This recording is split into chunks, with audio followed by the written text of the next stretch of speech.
Well, this month it has now been 4 years since you hired me as the executive director. So I want to take a quick moment and essentially recap for lack of a better term, the campaign promises that I made when you hired me 4 years ago, and then also talk about the challenges that we're going to be facing in the years to come. I started the league as an intern in 2006. In fact, many of the people in this room have essentially watched me grow up professionally over the last 15 years. As many of you are now running for re-election or are retiring, I'm still trying to come to grips with the fact that some of you are retiring. I also wanted to take a moment today to say thank you. So when you hired me, I pledged to bring together institutional knowledge with a fresh set of eyes. Over the course of the last 4 years, these were the 6 initial promises that I made to the board. We were going to examine the organizational structure of the league. We were going to reevaluate our relationships with sponsors. We were going to bolster our legislative advocacy efforts and make sure they were founded in principle. We are going to enhance our communication plan. We're actually going to build a communication plan and enhance it. We are going to rethink how we did our trainings, and we are going to focus on the research that would inform our legislative efforts. So this is just a partial list of everything that we've accomplished for you over the last 4 years. For example, we've empowered the league officers to be the faces and the voices of cities at the Capitol and editorial board meetings and elsewhere around the state.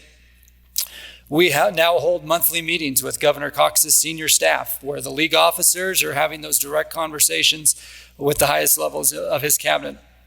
Over the last 4 years, this is a staggering number, but we've worked on over 1,000 bills that impact cities over the last 4 years. Likewise, we developed the PRISM and the principles that Justin identified so that you would know when you take positions as members of the Legislative Policy Committee that we were advocating based on that foundation. We have created checks and balances for financial oversight and accountability.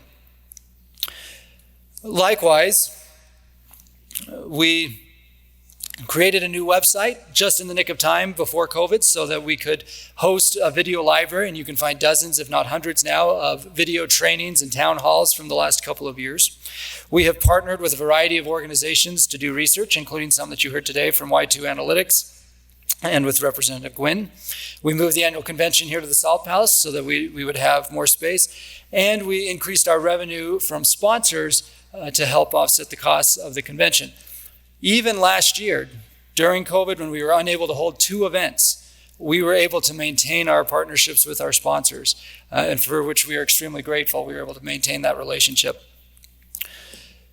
Well, there are things that we didn't anticipate, right? So what else during the last 4 years? Well, obviously COVID. I want to highlight just a couple of examples that demonstrate how unique Utah is compared to the rest of the country. First, the CARES Act. Right after COVID hit, the United States Congress passed the CARES Act. And I realize that was a year and a half ago, it feels like a decade ago. But interestingly, within the CARES Act, the United States Congress did not allocate a dime of money to any city or town in the state of Utah. Instead, they relied on states and authorized states to share up to 45%, but there was no mandate to share those dollars. In fact, at least 9 states didn't share a penny of CARES Act dollars with local governments. Meanwhile, in Utah, because of your efforts, because of our efforts at the league, because of our partnership with the Association of Counties, we ensured that the entire 45% amount was shared with local governments. So think about the position we're in as a state during the pandemic compared to the rest of the country. And it's in large part because of that collaboration and the participation and the relationships that we collectively have with state leaders, that we're all on the same team. We're all on Team Utah. Well, the United States Congress in recent months passed ARPA, and all 19,000 cities and towns around the country received direct money from ARPA. Well, trying to get in front of the inevitable questions that would likely be coming from ARPA, the league board authorized the hiring of an ARPA specialist. You met him a moment ago, Liam Thrakill. And as of the moment I put this slide together a few days ago, he had already personally helped 79 cities and towns during the 6 weeks that he's been on the job. Likewise, we partnered with the legislature to set aside some of the state ARPA dollars for a local match program. It was the first of its kind in the country, where local governments could bring your ARPA dollars and partner with the state to invest in generational infrastructure. Well, the good news / bad news is that we had 445 applications, requested over $1 billion with a B dollars for these infrastructure projects. Now, yes, in the short term, that means that only about 5% are going to get funded this fall. But here's the good news. The good news is that the minute we got this data back from the state of the number of applications, we were on the phone with state leaders showing the demand for the partnership between local government and state government and urging them to allocate additional money into this program next year. And that'll be a major priority as we get into the 2022 session. Because again, this demonstrates, one, the need for the infrastructure to accommodate our growth, but two, the demand for the partnership between the state and local governments. The last thing from the last 4 years is that we've done considerable work on the administration and finance side. I'm proud to say that our 2021 audit had no concerning findings and that we were scored with a low-risk score from the Office of the Utah State Auditor. We are a public entity just like you, and we hold ourselves to the same high standards that you do, and I appreciate the leadership of the League Board of Directors over the last few years as we have rebuilt the organization. So that's the first term, if you want to look at it that way. And you can see why, frankly, I feel kind of tired. It also helps my wife and I welcomed 2 little daughters during the last 4 years. But I also want to thank the League staff. The League staff has been tremendous. They pour their hearts and souls into their jobs. And both the ones that you see up here who are advocating at the Capitol, as well as those who work behind the scenes to put on events like this and to handle our administration. So I want to thank the League staff for their tireless efforts. So what comes next? Well, here are the 3 biggest items that we see right now as we look into the crystal ball over the next 4 years. Legislative advocacy and growth. No surprise there, right? That's been a theme of this conference. The second, new league leadership and new leadership in general at City Hall. And then third, what do cities look like? What do cities look like in 2025? What do they look like in 2030?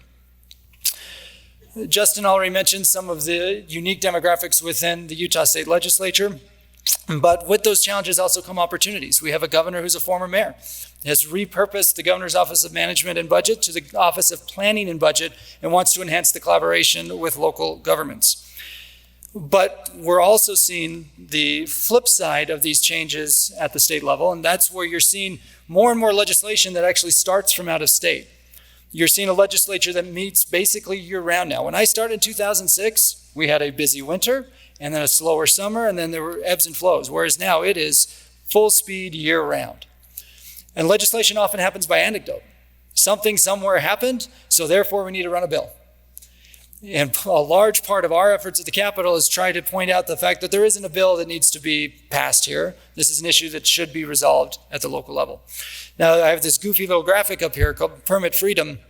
And many of you remember the last week of the session, we fought off a bill that would have essentially had the state of Utah micromanaging how you do your permitting processes for all permits. Well, that bill didn't originate in Utah. That bill originated in Arizona. This was actually one of the graphics from the campaign in Arizona to pass that bill. We fought that bill off this past legislative session. It's already coming back in 2022. And we're seeing that trend happen over and over and over again, which is why it's so vital that we collectively be vigilant and have those relationships with legislators. You know, we've talked to you over the course of this week about what's happening in California and why it's imperative that we control our destiny as opposed to having the state step in and make drastic changes like what we've seen in the California Assembly. The first 2 headlines here are straight from the newspaper headlines this summer in California. The bottom headlines from the Deseret News, which didn't go as far as California, but in July was very, very aggressive in calling out cities around housing, land use, and growth. So it's vital that you tell your story. Well, you have a secret weapon as you tell your story, and that is that you share the same collective constituents that legislators do. This is an announcement from Bountiful City from a few months ago where Bountiful was proactively informing residents about what legislation would mean for them and for the city. That effort pays off. So as you go back to City Hall next week, think, not only do I as a mayor or as a city manager need to build these relationships, but how do I inform our collective constituents what's happening at the Capitol? That's our secret weapon. That's what we need to continue to drive home. Now, the second big challenge for us is just new league leadership. My wife loves to channel her inner English woman. If she had it her way, we'd be living on the coast of Cornwall, and she'd be knitting sweaters and just having a great time. Downton Abbey never really ended at our house. It just turned into Poldark, and then that turned into the Great British Baking Show, and then that turned into Grantchester. They all kind of feel the same. Am I right? Like isn't the music exactly the same? Nobody's answering me, so I'm just going to stop here. But one of the traditions I love about the old country is the changing of the guard.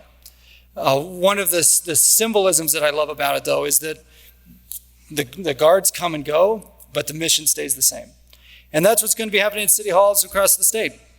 I took a step back and thought through which board members during just my 4 years as league director have either retired or will be retiring and no longer in office at the end of this year. And it's a staggering list of board members that have already come and gone just in those 4 years, let alone all of the mayors and council members who come January will be back as private citizens. I can't contemplate right now a Springdale without Stan Smith. I can't think of a North Salt Lake without Mayor Len Arvey, or a Linden without Mayor Acerson, or I could go down the list. Morgan City, the fact that Mayor Little has been in office almost as long as I've been alive and he's retiring at the end of the year. I mean, we will be losing a lot of institutional knowledge over the next few months. But that also means that those of you who are still serving, and those of you who will be serving with the new mayors and council members, we need you within the league. So that leads to the inevitable question: how do I get involved in the league? Well, we'll take you wherever you are. Mayor Caldwell said yesterday, you get out of the league what you put into it. And that's true. Whether that's I only have an hour a month, or whether that's serving on a subgroup, whether that's participating in the policy committee, whether that's simply sending us an email and saying, have you ever thought about doing a podcast or a training about this topic? We will take you where you are and engage you because your voice matters. You are building the foundation of this great state, and we want to make sure we're empowering you within the league. We have some upcoming events where we want to hear from you and we want to engage you. Our elected officials essentials trainings, which are not just for newly elected, but it's a great opportunity for everyone to refresh in December and January. Policy committee meetings, our local officials day with your youth councils is still planned for the first week of January, and then our conference is next year. Those of you who will be continuing in office, please join us. So the third thing is, what do cities look like going forward? And the laundry list of challenges, it at times can feel daunting, but there are also tremendous opportunities. What will our communities look like as the population doubles? And what does that mean for our quality of life and our sense of community? As we see people retire from City Hall, we talked about the recruitment and retention challenges in public safety, but we're seeing them across the public sector. What does that mean for your ability to provide services? And what services do residents expect in 2021 and beyond that maybe they didn't expect in 2001? What does the post-COVID-19 world look like? And how do we navigate all of these challenges in an environment where residents distrust government more and more by the day? These are the challenges that we face, but part of the reason the league exists is to convene you and gather your ideas and share them with each other and grow together and learn from each other. And so please continue to engage with us. Ultimately, the strength of the league is the membership. The strength of the league is people like Mayor Caldwell. The strength of the league is you. The strength of the league is those of you who have left the league in a better place than when you found it as you retire this year, which ultimately means the state of the league is strong. Thank you for the opportunity to serve you as your executive director. Thank you for the challenges that we've met to date, and I look forward to tackling the challenges that we face in the 4 years to come. Thank you very much.